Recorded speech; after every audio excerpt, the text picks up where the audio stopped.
Yo, yeah, I figure I'd bring YouTube up first, right?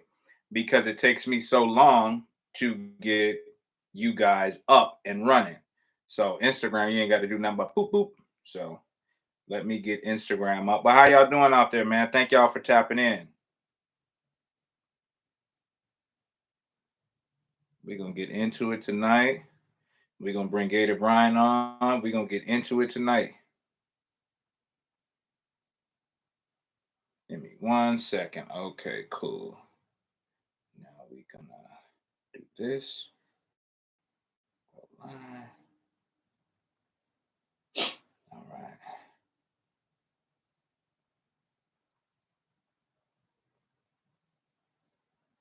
All right. All right.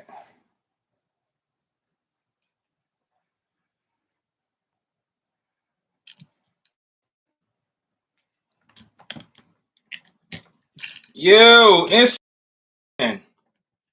Hey, I brought YouTube up first tonight to see if I can do a little something different, man. So that's why I'm a little behind schedule, but that ain't nothing new. What's happening, Big Dog Brian? What's happening, Big Dog Lenny? Sir Lenny, repping them Hurricanes out off the rip. You know them Hurricane fans, they got a rep, man. Hardly winning, but always repping, you heard? All right, man. I'm gonna bring Brian, and then we're gonna run it. We're gonna get this thing running, big dog. We're gonna get this thing running. There we go. Let me get my dog Gator B in here. Gator Brian in here. Yeah, not the Gators. Sound off, man. Let them know how you feel. There he is. What's happening, big dog?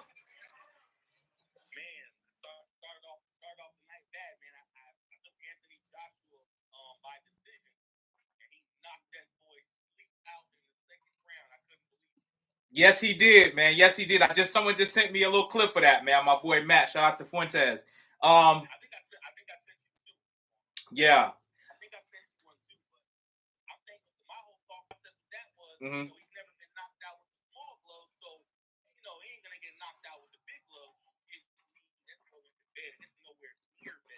Right.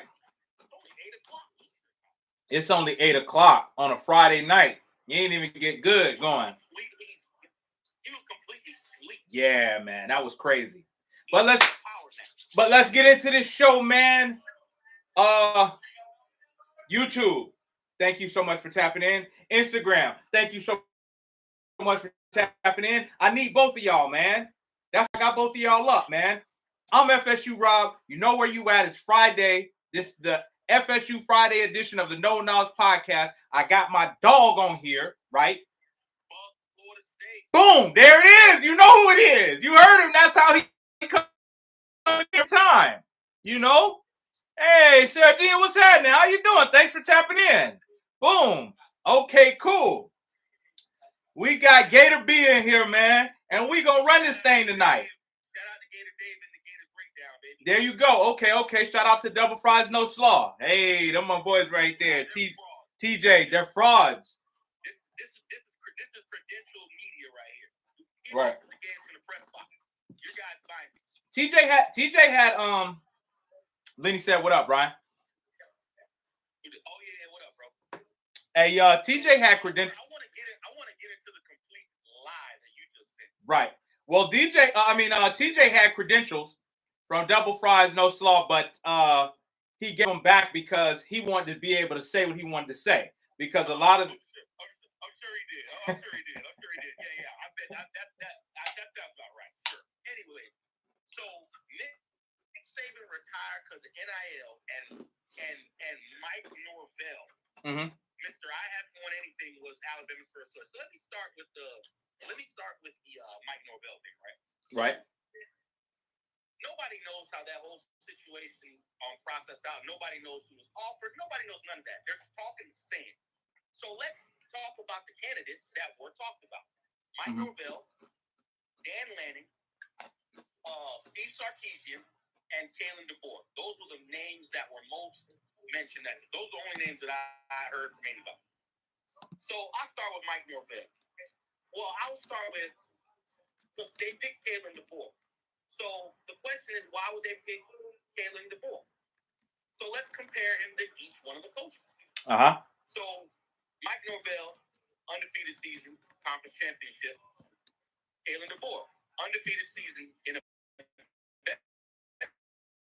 conference championship and made it to the national championship.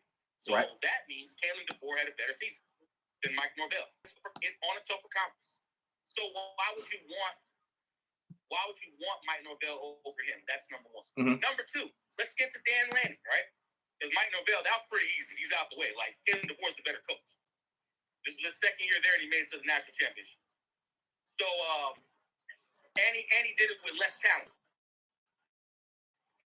Less talent. Go look at the recruiting class rankings. FSU was Florida State had a higher recruiting class ranking than Washington every year. FSU. So FSU was more talented. Yes.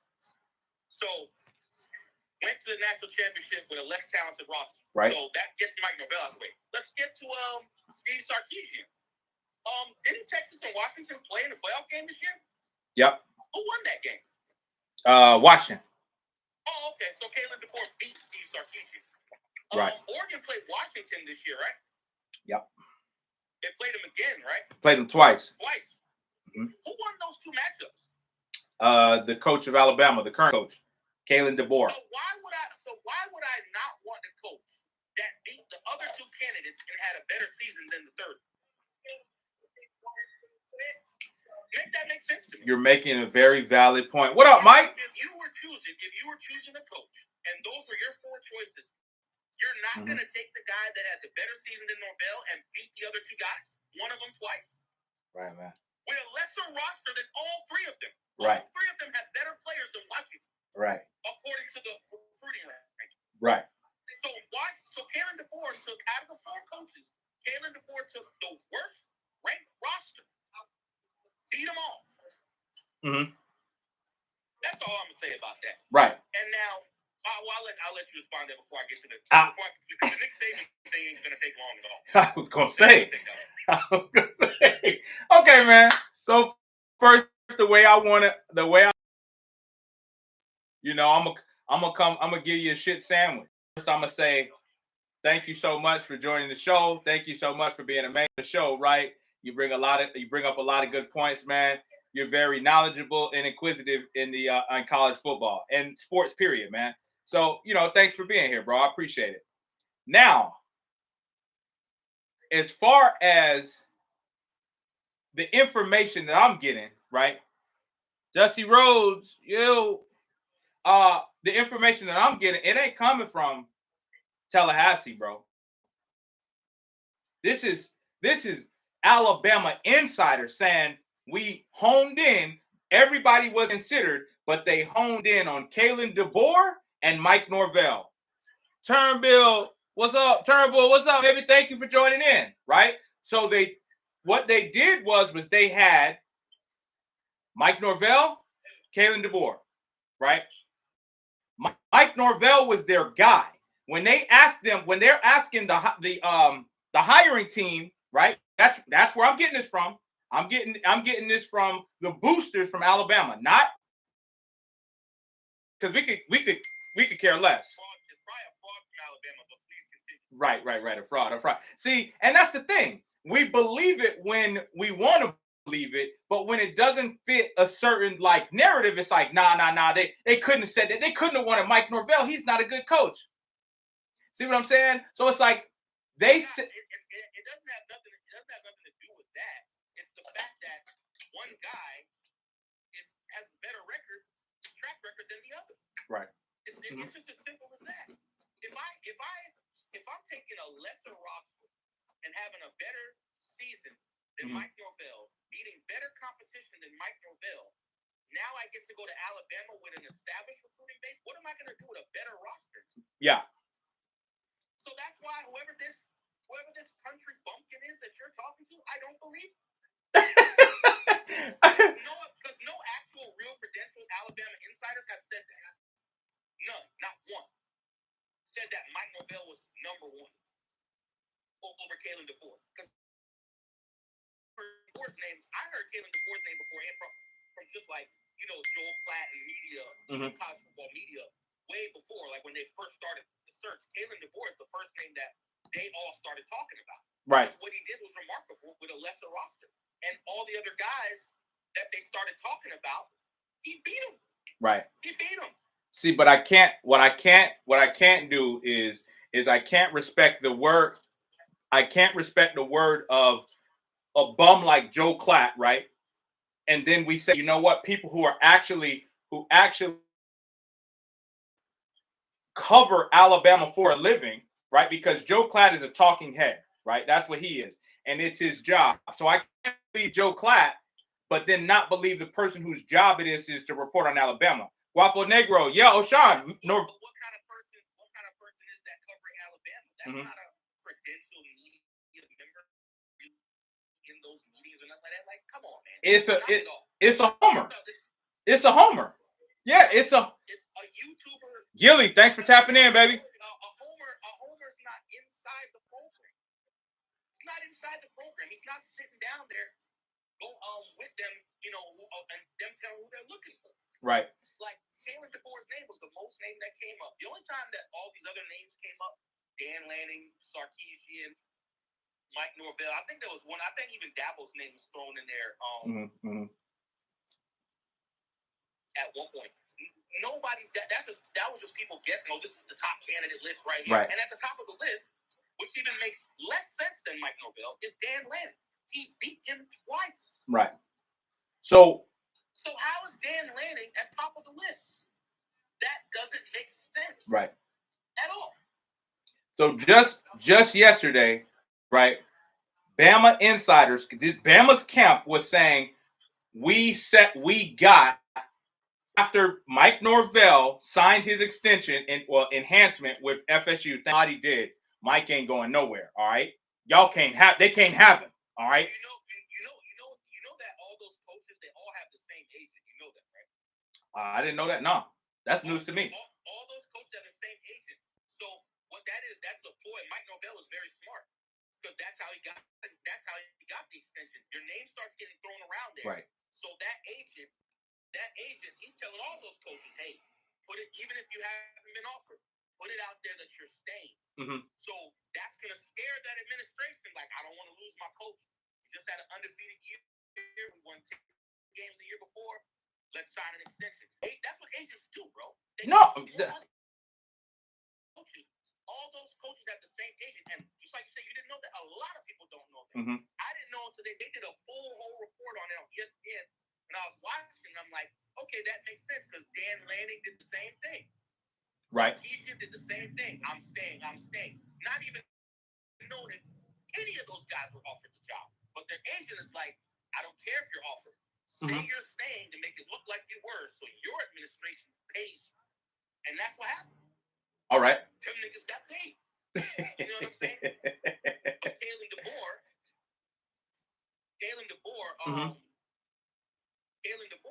he's at Washington. It's better for him to get to Alabama. He can recruit better. He has better players. Right. And if he can take Washington to the national championship, why can't he take Alabama with better players? Hey, O'Shawn, that's a good shout. The GOAT agent is Jimbo's agent. You right, bro. You're right. Hey, Jimbo robbing them blind, you heard? But no, so the Alabama athletic director. I think Jimbo Fisher's got the same agent as all of them too. Right. One agent that represents like all those top coaches. Nick Saban too. They all got the same agent. Right. So a man named Greg Byron, right, is the athletic director at Alabama, right? And they moved on from Nick Saban to hiring Kalen DeBoer in 49 hours, right? Greg Byron, the athletic director, has given interviews since, right? Because you remember when you and I were talking and we said, you know what, we just got to sit back and see until the stories start coming out. This is the story coming out. Greg Byron said from jump, there was two guys, right? So there's the field, right? Because you got to look at the field, but there was two guys. It was Mike Norvell and it was Kalen DeBoer, right? When they said, say that again. No. It was just two. They said at the beginning it was two guys. You have to look at the field, but there are two guys at the beginning. Was Mike Norvell at the top of the list? Specifically, that's what they're saying. And Kalen DeBoer. Never said that. Okay. The athletic director never said he was at the top of the list. Okay. I'm reading it. ESPN's Chris Lowe, how Alabama's Nick Saban moved on, how Alabama moved from Nick Saban to Kalen DeBoer 49 hours. What do you mean 49 hours? It was 49 hours from Nick Saban's retirement to Kalen DeBoer's hire. So they had to move quick. They had to move quick. You think you want to start out the same way? And you gotta look at too. From coming from Alabama's point. Mm-hmm. Do they really think out of those four candidates, they know they had no shot at Steve Sarkisian and Dan Lanning leaving the program? It's too good a situation. Right. Mike Norvell, you look at Florida State, they got lawsuits going on. They felt like they got robbed. They don't like the ACC. They want to get out because they feel like they won't get a chance. It may happen to them again. So Alabama's going to okay, well, maybe Mike Norvell might want to get up out of that situation. There's one way to leave the ACC, go to a new team. Mm-hmm. Maybe we can pull them. And then Washington, the Pac-12, there is no more Pac-12. Mm-hmm. So we can get him too. Right. But you're not pulling Dan Lanning and now even they are going to the Big Ten, even more so. Right. Washington going to the Big Ten, what are they going to do over there? Right. What are they going to do over there? Oregon, USC, UCLA, all coming with them. It's Washington tough. will do nothing. It's tough. So Alabama look at that like, what's the two coaches that would likely leave out of those four? Mm-hmm. It's Mike Norvell and Kalen DeBoer. Right. So you gonna leave Nike in Oregon? So nah, of course not. Of course not. So you are willing to admit that Mike Norvell was at least considered for the job. Yeah, probably the top guy, right? No, not the, I think him and Kalen DeBoer are probably the top two options even. Okay. All right. Whoever out of the two that they could get, they would have got. Okay. Then it's because like really there's not a lot of if outside of those four guys, you're gonna have to just try out like guys that be good at a smaller program. Right. You have to it'd be kind of like an experiment where okay, Mike Norvell, even though the ACC's not great, but he's still won 23 games in 2 years. Right. The last two seasons.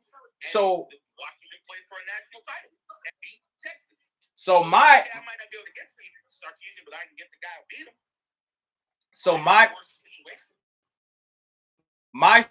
fear was never for Mike Norvell for Alabama. I was never scared of that, right? I was afraid because Norvell is a Texas guy. I was afraid that if Sarkisian took the Bama job, that Norvell would take the Texas job. So I was thinking a little. Yeah, he's a Texas kid. So I was thinking ahead of time. That'd have been tough to turn down. Now that's when I was like, right, guys and Florida guys, right. They go home. I never was fearing this Alabama thing, right? But FSU knew that was a real possibility, right? Nate, FSU knew that was a real possibility. So what we did was we were looking at Lane Kiffin. So we was gonna, if it had happened, hey, we're gonna offer Norvell, we're gonna throw the house at him. We want him to be our Bobby Bowden. That works best for us at FSU, right? We want him to be our Bobby Bowden. We want stability. If he hadn't taken that, and if he decided to dip, we was gonna ride with Lane Kiffin, which Lane Kiffin is good for college football. You know what I mean? Like Lane Kiffin's a good coach. Yeah. That would have been a good move if that scenario played out. But the thing about it is, with the ACC situation, would he have left Ole Miss? Even though the SEC is a gauntlet and it will be an easier road in the ACC, would he have left in that Florida State is going through all these administration problems with the ACC trying to possibly get out if they can get out of that, whatever that crazy ass deal they're in is called. Yeah. It would have been if Mike Norvell would have left for a job.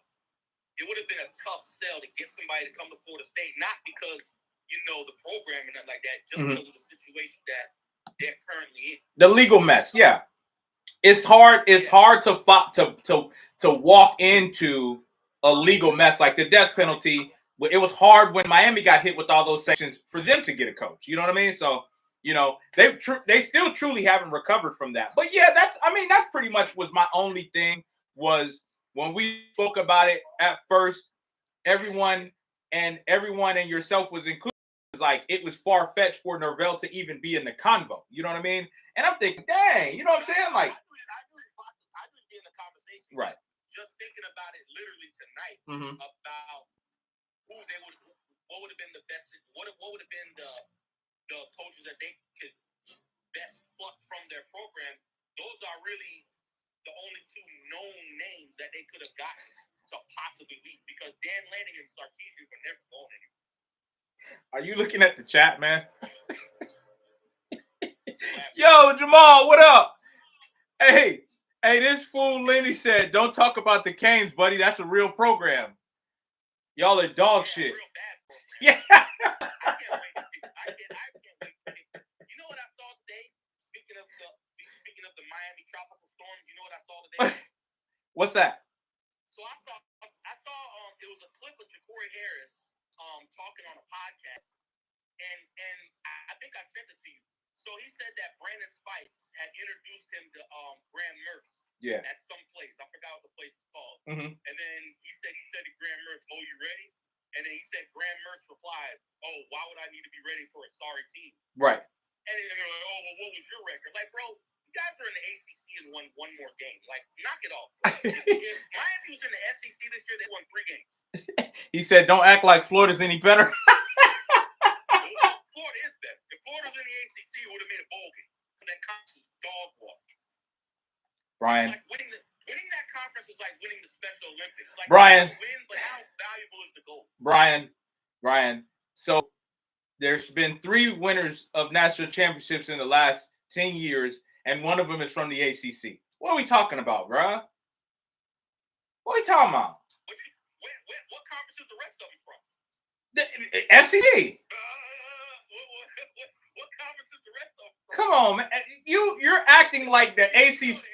You're acting like their ACC is dog shit, bro. It's not.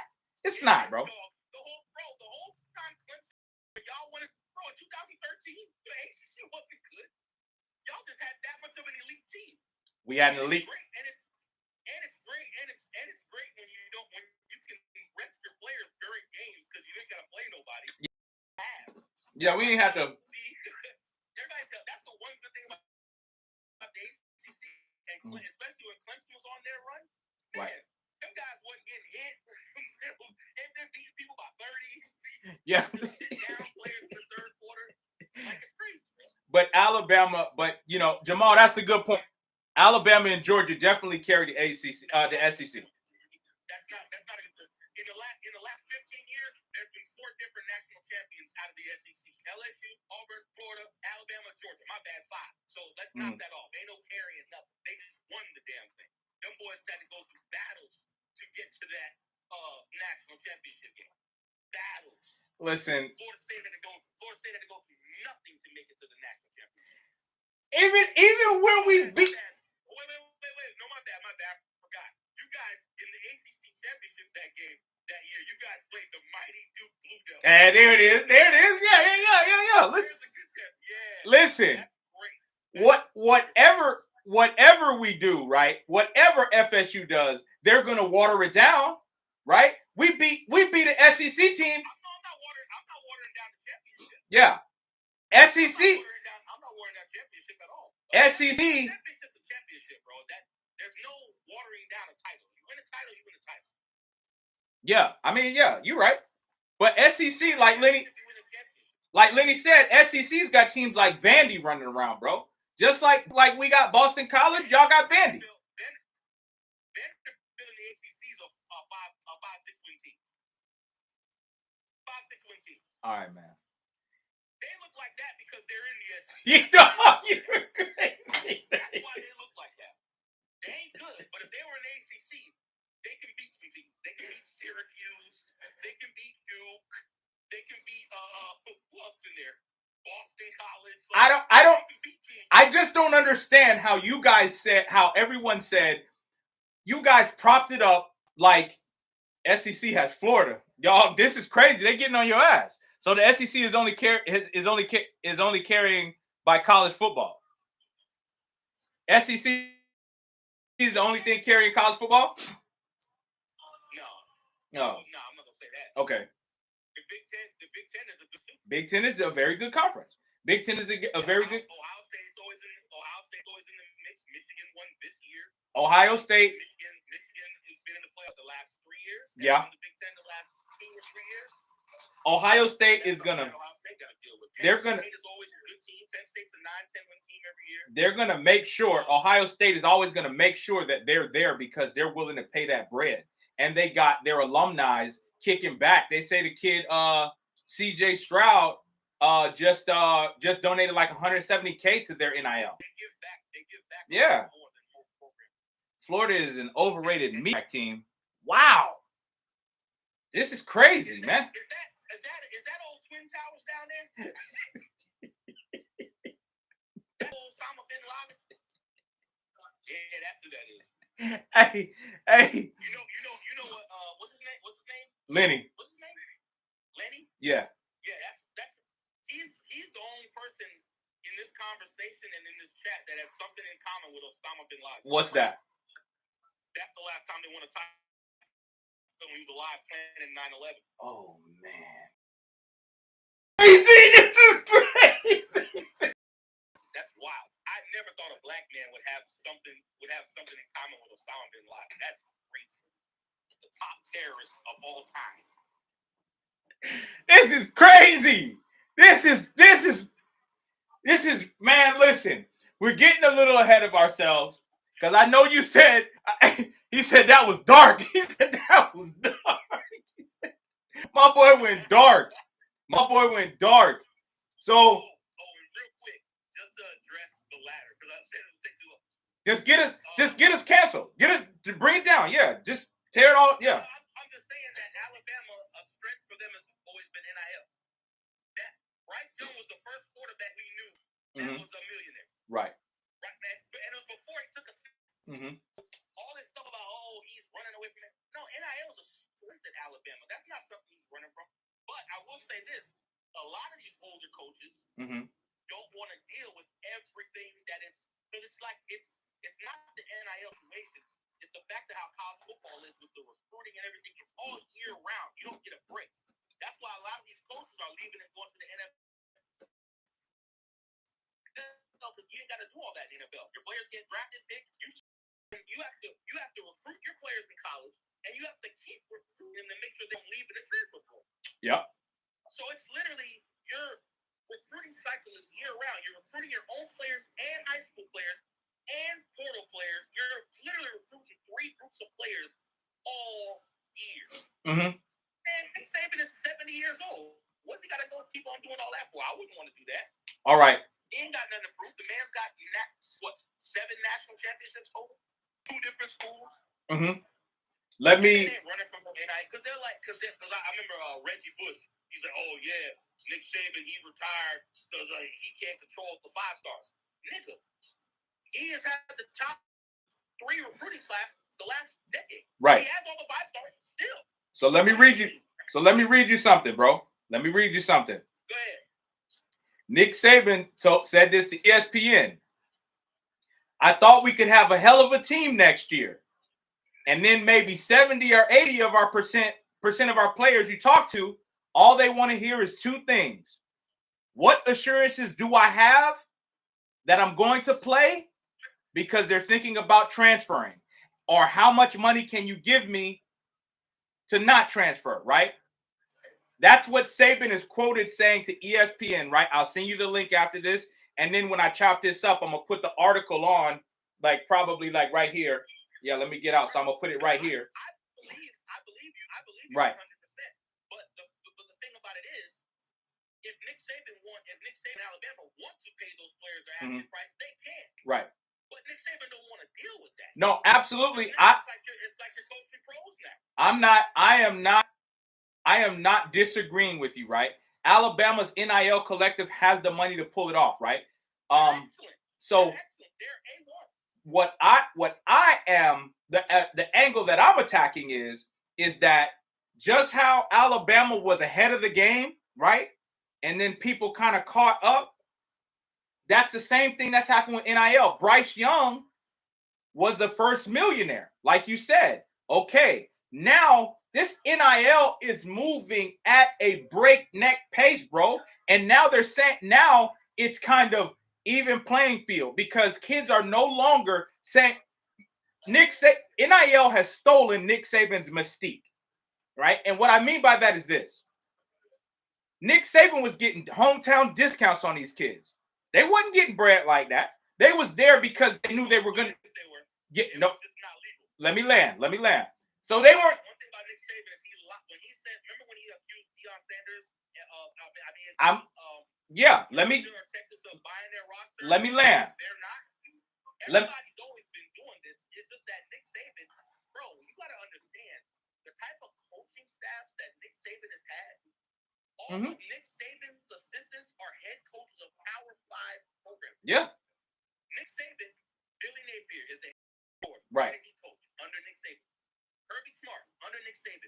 Mario Cristobal. What's the guy that got fired from Michigan State for the scandal? Mel Tucker. He was there. Mario Cristobal. He was there. These people all Lane Kiffin, offensive coordinator. Right. Steve Sarkisian. They're all No. Those guys were all on a coaching staff. You're right. It's the Avengers of coaching staffs. That's why that was the 2011, either 2000, I think it was 2010 was that coaching staff. It's the greatest coaching staff ever assembled in history. It's not even close. No, I get you. What I'm saying is, and just let me land, what I'm saying is that this has stolen Nick Saban's mystique because 5 years ago, 3 years ago, 2 years ago, right? It was about going to Alabama for Nick Saban. I want to play and I want to get coached up. Sure. I want to get coached up by Nick Saban. We got that EV to transfer that the kid we were chasing. He was like the #1 cornerback in the country this past cycle. And it was between Florida was always his dream school, but he's like, I'm going to Alabama for Saban. Right. Saban retired. Now he's on our roster playing for us. Right. And where I'm attacking it from is that I've never seen Nick Saban a chink in his armor like how I saw at the SEC Media Day. Yes, you have. Where at SEC, well, I'm saying, we're at the SEC Media Day, right, in 2021, when Travis,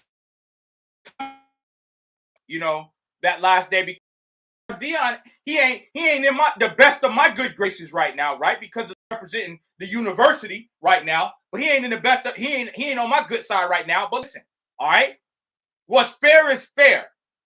They gave Travis Hunter the bag to go there. Even if he wasn't going to go to Alabama, he was going to come to us, right? So Nick Saban is saying, I'm upset that this is happening. But Nick Saban has been able to do this to everybody else. There was a kid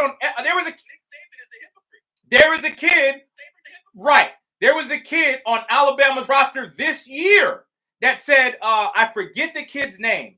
He was a 5-star corner. He's from Tallahassee. And he said, man, honestly, we in this thing and we're going to play for FSU because I do feel like they deserve to go, right, over us. This is a team that's playing. This is a teammate that's playing, Alabama kid. Then they said, well, if you feel like this, why you ain't just come to the school? You already from Tallahassee. He said, I ain't going to lie, man. They gave me an offer I couldn't refuse. And FSU had a lot going on with Uncle Willie. You know what I mean? Hey. You know what else it is too?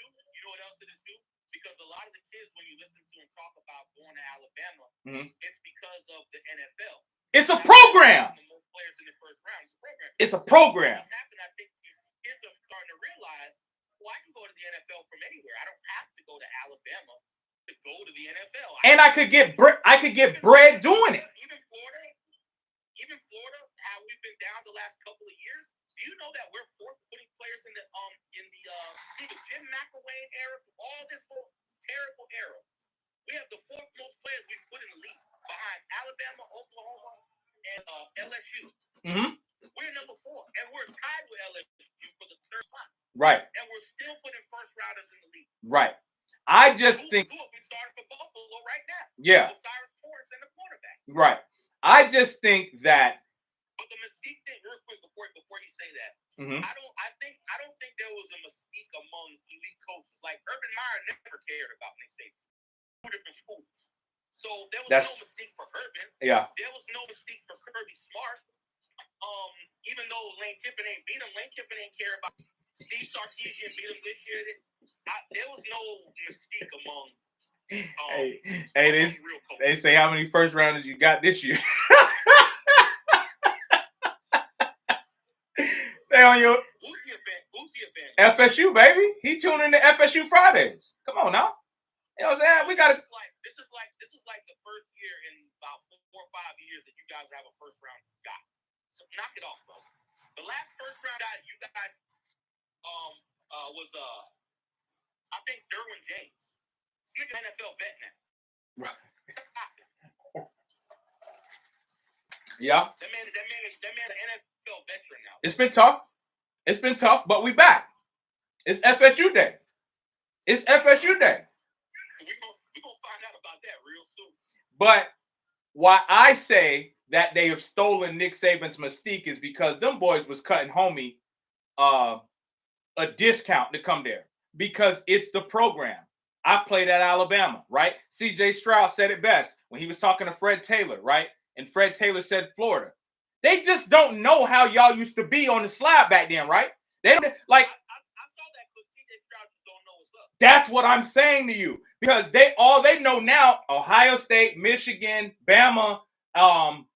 That's it. Those 3 teams. That's why I was hoping. I didn't watch that whole podcast, just that clip, but right. I hope Fred Taylor reminded him of 2006. No. Fred is a very chill dude. That's not in his way. Fred let him go. He was just like, I got to know when to bow out. And he let it go. He let him slide. They just don't know. He just don't know. So, but that's what I'm saying. Like Ohio State has never beaten Florida. Right. Never have. They will never know Florida. Yeah, like. And we beat them in the bowl. We played in the bowl game a couple years after that again. Yeah. Like, bro, Ohio State was struggling. Urban Meyer was the first one to beat an SEC team at Ohio State in years. Right, and he walked into it. That for a long time. They beat Alabama. And he walked onto a perfect team too. That's the thing that Urban Meyer did too. Don't say that. You remember when he first got there, they went undefeated and couldn't go to a bowl game. Yeah. They had heavy sanctions on them. That's why Jim Tressel left in the first place. Jimmy. Urban Meyer took the job. They went undefeated, couldn't go to a bowl game, and then won a national championship. He checked the roster though. He had definitely checked the roster. He told Brax Miller he gonna play wide receiver. Yeah. Brax Miller was a Heisman contender the year before. He was a game away from going to New York. If he didn't miss the game, there was a game that he missed. Didn't he go to the NFL to the Ravens as a wide receiver though? Yeah, he was specialist. Yeah. Yeah, I like. So Urban Meyer was right then. I like Brax. Definitely played in the league. Well, I don't know if it goes to whether a coach is right about your positioning or not, but it goes to equating to they can see the future. And at 21 years old, and this is I love Bobby Bowden to death, right? I love Bobby Bowden to death. Let me say it again. I love Bobby Bowden to death. But Greg Jones was 6'2", 260, running 4.5. I would have had if Greg Jones wanted a 15-year career, he would have been a defensive end. You know what I'm saying? Not a fullback and tearing his knees up, because he was just that good. But that is historically, Bobby Bowden loves bigger running backs. You know what I mean? Like that's his thing. He loved big running backs. Outside of work done, he always had big backs. He always had big backs. So I can't blame him for that. But that's where I feel like Greg Jones wanted to play running back, right? He wanted to play running back, and you know who was going to be his replacement? Joe Cohen. Joe Cohen was going to be his replacement. But Joe said either way, he didn't care about any of the big three. It was Reggie's decision to make. And Florida kept on. FSU. Ron Zook got Joe to come there. Right. And Joe can confirm this because you remember Yeah. So they told him, yeah, oh, you want to play running back, Joe? Sure, come on over. Because he said, if I remember correctly, Joe said that he was going to go to Miami if he had to play defensive end, he was going to go to Miami. But because Florida State play running back, that got him to come and say, okay, sophomore year, hand back in the dirt, sir. They got him. But, you know, Reggie, he's a master recruiter. He recruited that whole national championship team. Yep. That first one, that 06 team was all around 16. Then Urban Meyer came with his team in 08. Right. But back to what I was saying, and then we'll wrap this, man, because I think we're real quick. Yep. I know you saw, I don't know if you seen DJ Lagway swinging that ball. I did see that, man. I did see that. I did see that. It's a lot of people that have a lot of problems. I did see that, man. Listen, and this is why I tell people, everybody's like, oh, Billy Napier's seat is as cold as the North Pole. He's gonna get to see DJ Lagway do because they're not gonna risk losing that. But we could go 0-12 this year. Billy gonna be in his office chilling, getting ready to give DJ Lagway a ring.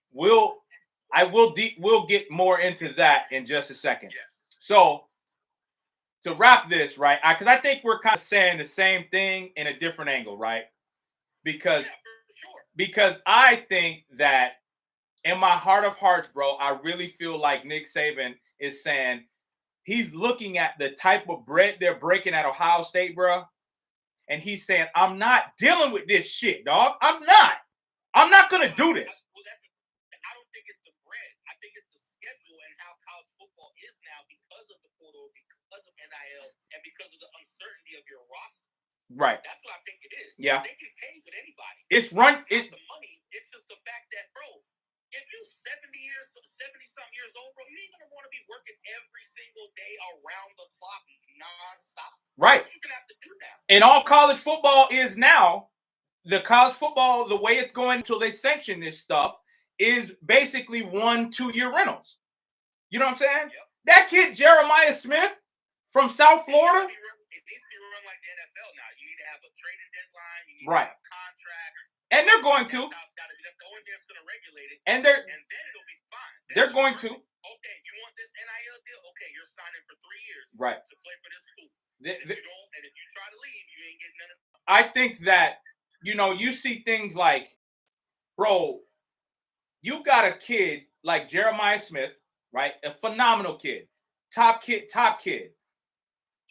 He's awesome, bro. One of the probably the best type of wide receiver I've seen in the last 15 years. Bro. That kid is incredible. He is ready. Bro, I saw a picture of him. He's bigger than Marvin Harrison Jr. already.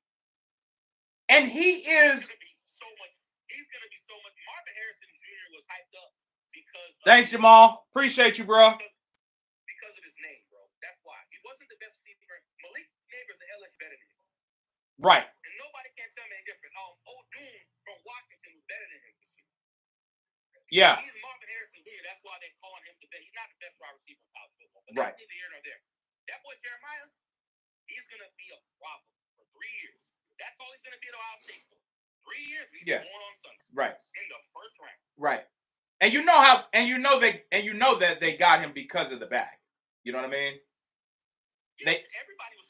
Florida threw money at him. Miami threw money at him. He was getting money thrown at him more than a stripper in Miami. And we don't throw money at people, right? And we even started throwing money. We were calling him at the last second because y'all threw a lot of money at Jeremiah Smith too. That's an issue I have with Mike Norvell. Mike, I love you, Mike, but that's one of the issues I have, right?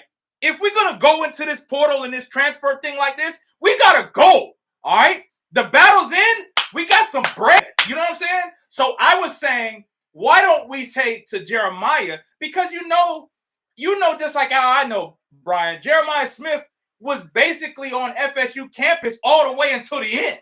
You know what I'm saying? And just he was on ours too. He went to more games than actual like hard committed Florida players. Like he there with DJ Lagway there half the Saturdays of the season. Right. So when I saw that, I'm like, damn, maybe we do got a shot to get this kid. Right. He's basically lived in Gainesville more than Miami. I'm trying to tell you. And Florida State. He lives in Miami, and he was on Florida's campus more than Miami's campus. Right. Yeah. And he could just take it over there. Right. 10 minutes. Miami let all their talent get away. Don't nobody want to be down there. Right. I mean, Mario, first of all, is doing a better job. But right. No.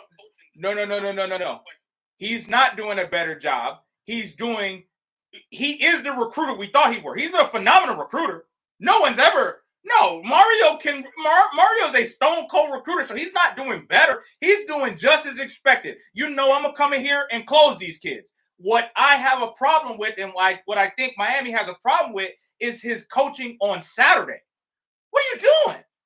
What? The Georgia Tech thing, that still blows my mind to this day. Go run the ball, bro. Just getting big formation in the game's over. Getting big, and you know what? Let's be real. That wasn't even a fumble, but the refs were like, "This is what you get. This is what you get. You stupid! Like, why are you doing this, idiot? Take the knee. You deserve to lose when you do that. You deserve to lose. So now we're gonna take it from you. You know what I mean? So yeah, I mean, but yeah, that's all I had to say about that, man. I think it was a mixture of things, like you said. And because the top 10, 12 teams right now, they can pay with anybody. But those top 3, 4, that's different type of bread. That's old money. You know what I mean? Like, they got old money in Bama. They got old money in Ohio State. They got old money at Michigan. Like, and it's just, yeah. Texas is crazy. Texas got old money. But yeah, It takes more than that because Texas made it to the playoffs. Right. Steve Sarkisian's done a good job the last 3 building that up. Mm-hmm. But Texas A&M did a damn thing, and they got the same oil money Texas got. Have you seen Texas A&M? Texas A&M has more, bro. Texas A&M has more. Like Texas A&M got the big nuts in terms of like bread. Bro, you know what I'm saying? Their money is endless. Yeah, it's endless. Have you seen Texas A&M's facilities? I didn't need to see the facilities, bro. They gave Jimbo a plane.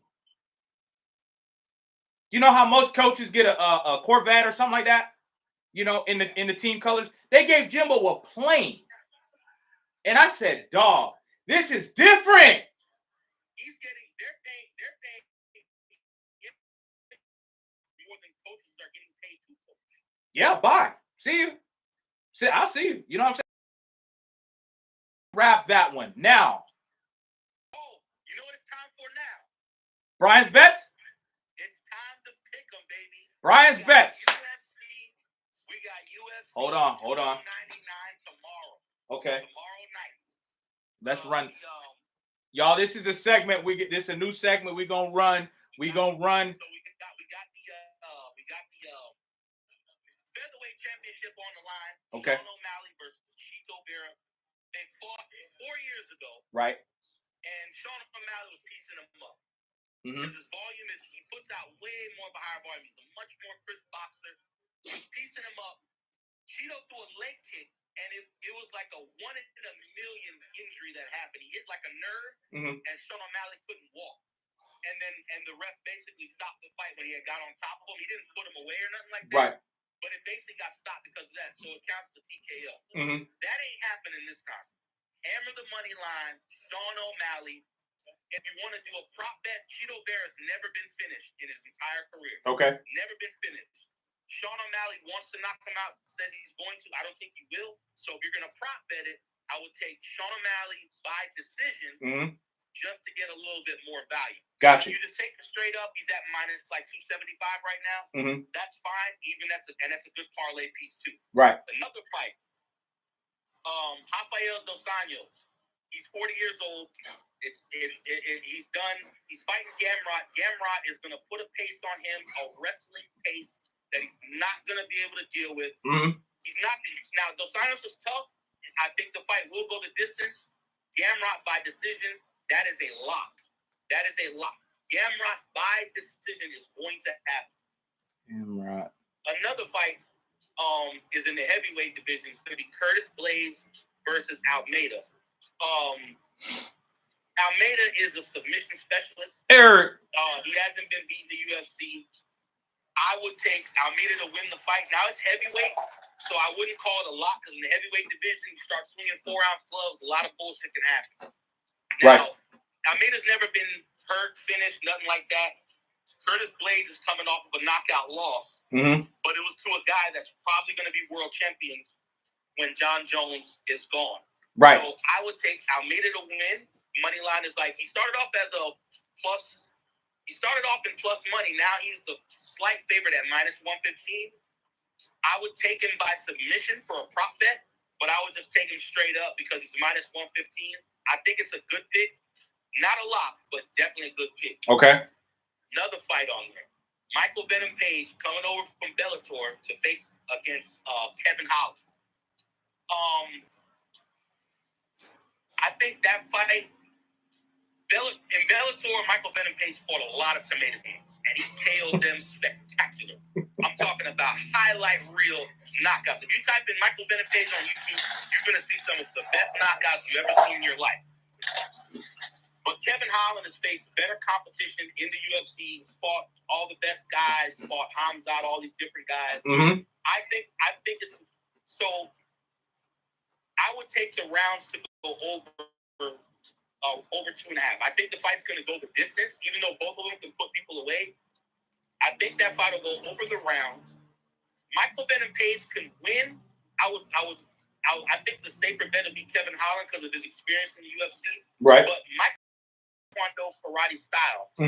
Kevin Holland fought Wonderboy Thompson, 40 years old, older, and he beat Kevin Holland with that same style. It's a very, very tricky style. So that's and Michael Venom Page is a younger version of Wonderboy Thompson. Gotcha. Bigger, faster. He's got more power. His speed is ridiculous. So it's either Kevin Holland learned from the Wonderboy fight, and that's going to be better for him to win, or it's just going to be more of the same, and Michael Venom Page will win a decision. So for that fight, I'll take the over the rounds. Okay. Then you've got this is the fight that I would just take the over in the rounds as well. It's Peter Yan versus Song Yadong. These guys are in the 125-pound division, 135 division, and most of those fights go to decision anyways. It's not a lot of power down there. No, my bad. That's in the same division as Sean O'Malley, 145. Okay. Peter Yan's lost, but the first one was a disqualification because he kneed Aljamain Sterling in the face while his hand was down, and they did. Again, Aljamain Sterling out-wrestled him. It was a close fight. He lost. Then he beat Corey Sandhagen. Corey Sandhagen is very good. He beat him. The only thing I'm worried about with Peter Yan is where's his mindset at? And Song Yadong is a 26-year-old savage. Like he's won the last 5 of his 6 fights, and he's pretty powerful for that weight class. Right. And he's quicker, he's faster, he's younger. But I still think that fight goes over the 2.5 rounds. I would take that on the safe side because I think Song Yadong can win and maybe will win, but I just don't know where Peter Yan's mindset is after the 3 losses in a row. Damn, that's tough. It really depends on his mindset. If he still thinks he's that guy, right, he probably edges out a decision. But I don't believe. I would be very, very surprised if there was a finish in the fight. I would take over 2.5 rounds, like most fights in the featherweight division you would. Okay, got you. And there's 2 quick other fights. Macy Barber's fighting Caitlin, and there's 2 other girls fighting. I will take both of those to go over the rounds. 90% of women's fights go the distance. Right. And they're small. They're like 125-pound girls. So it's not a lot of knockout power, none of that. Right. And if you look at most of their wins, all by decision. Their losses, all by decision for the most part. Right. So the card opens up with one of the girls fighting, and then Macy Barber's fights later on. I would take both of those over 2.5 rounds. 2. And then you have Michelle Pereira versus a Poland guy. I can't say his last name. That's just too long. Right. That's a tricky fight. Both of them are coming off of knockout wins, but they're both really durable. I think the over for them is actually over 1.5 rounds. If I had to take a money line, I would take Michelle Pereira to edge out a decision. Right. But the safer bet would be to go over the 1.5. I don't think they're going to finish each other in the first 2 rounds. I really don't see that at all. And that's pretty much it for the fights. I think Sean O'Malley. One more. A guy I can't say his last name either, but his first name is Abu. He will win by submission. Second fight of the night, He will win by submission. I believe in that prop, and I'll probably put money just on that singular prop by itself. But Abu will win the fight. He's a minus 500 favorite. Big favorite. I'm gonna have to get a screenshot of this for sure, so I can, you know what I mean, run my little play too. I'm gonna send it to you anyway. For sure. So the nation that he fights for is this flag. It's a baby blue flag with a little sun in the right corner. Whenever you see that flag, you bet on that guy. Yeah. Right. What they're doing in that country, but every last one of those guys. This guy came in on short notice from that nation, the last card against Khabib's cousin. He was a minus 1,200 favorite. Yeah. And the other guy came in and rocked him, almost knocked him out in the first round, but the guy recovered. Nurmagomedov, those guys are just machines. He out-wrestled him, and he got a decision. For that guy to even survive in that fight, they're doing something over there that's crazy. So Abu is going to definitely win the fight, 100% money line. You can use him as just a parlay piece if you want, or you can bet him to win by submission. He's going to win by submission. That is the lock of the night. Abu by submission. Kazakhstan. And yes, them dudes over there. Yeah, Kazakhstan. Everybody that's on here. Mm-hmm. If you are on the street and you want to get into a fight with somebody who says he's from that country, you need to walk the other direction. I'm wrong. I'm sorry, sir. You need to pull out this. You need to pull out this, or you need to walk the other direction because you're gonna get your ass whooped. Speaking of ass whoopings, they got it. Speaking of ass whoopings, right? So I want to thank you for Brian's bets. That's definitely a segment we're gonna run all the time. Brian is a professional with this. So teriyaki, peace, fam. I wouldn't say all that. Teriyaki, peace, fam. Appreciate you coming in. Pretty good on the fights, though. I've been doing good on the fights. I wouldn't say expert, but right. I'm up. So speaking of ass whoopings, man, who you got? Okay, let me ask this. Let me frame this the right way. It's no secret, right, that Miami is going to be better this year, right? That's no secret. Anybody can see it. That with the amount of talent they have, they should be better. So, do you guys think that you guys are going to beat them opening weekend? In the swamp, absolutely. They're not special. Yeah. Miami has always been talented. Through all their down years of them getting their ass whooped, that's true. You think that Rutgers is more talented than Miami? Oh, no. What happened when they played? They need a coach down there, man. And that's why I'm not... That talent level don't matter for them because they have not done nothing with any of us. Right. I'm not worried about them. Neutral site field, maybe a little bit, but in the swamp, when they come there, that first game, gonna be the same thing as 2019. Them going home with an L. Now, in regards to FSU, I think it's better. Let me see how I want to see. I can play both. I can play both ends, right? I think if I wish both of you guys could lose, right? But that can't happen. Somebody's got to win. If Florida wins, right? The good thing about this is just like the old days where everyone in the Big Three's got to play each other. We all got to play each other. So if Florida wins, that's okay because we still get a quality win over you guys at the season if everything holds through, right? And then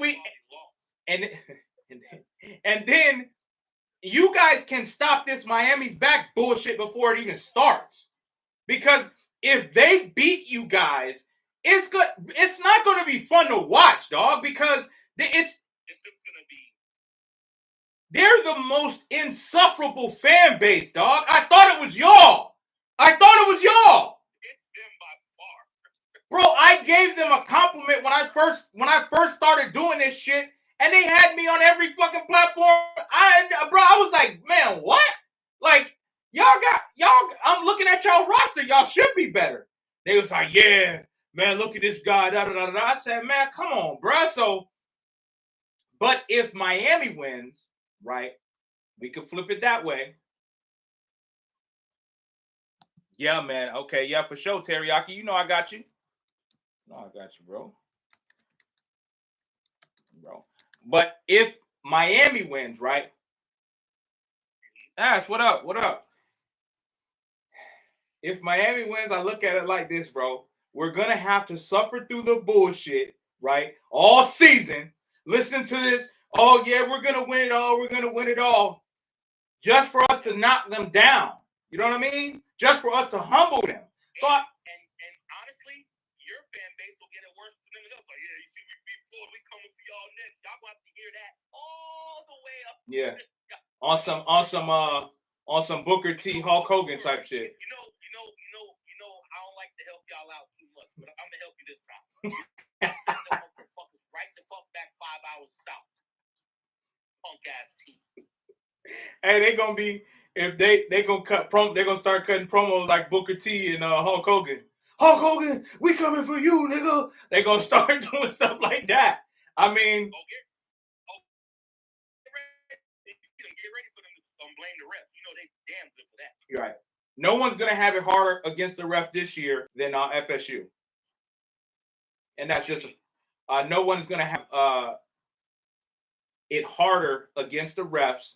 So all of our games got to be without a shot of a doubt. Man, the refs don't give a shit about none of these teams, man. They get paid. They don't care.